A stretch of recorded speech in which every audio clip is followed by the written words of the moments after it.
میرے مالک ہدایت دے، ہدایت کا میں طالب ہوں۔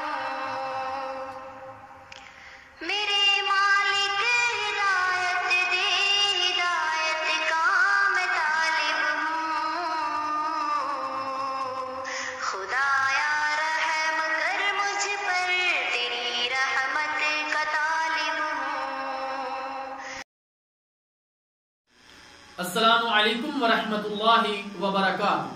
میرے محترم دوستو، دیوس معاشرے میں پھیلتا ہوا ایک ناسور سیدنا عبداللہ بن عمر رضی اللہ تعالی عنہما بیان کرتے ہیں کہ پیارے نبی صلی اللہ علیہ وسلم نے ارشاد فرمایا، 3 آدمی ایسے ہیں جن پر اللہ تعالی جل شانہ نے جنت کو حرام کر دیا ہے۔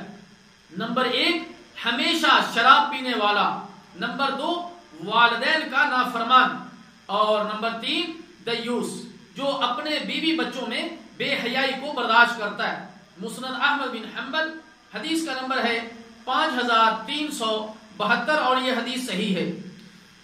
دیوس کی تعریف یہ ہے، ایسا بھائی، باپ اور خامد جو اپنی بہن، بیٹی، بیوی کو نیم عریاں فیشن زدہ لباس پہنا کر بازاروں اور محفلوں کی زینت بناتے ہیں۔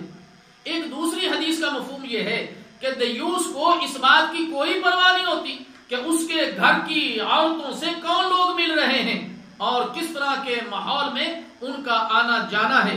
اللہ تعالیٰ جل شانہ سے دعا ہے کہ اللہ تعالیٰ مسلمانوں کو ان 3 چیزوں سے بچنے کی توفیق عطا فرمائے تاکہ ہمارا معاشرہ ایک مسلم معاشرہ بن سکے۔ والسلام علیکم ورحمۃ اللہ وبرکاتہ۔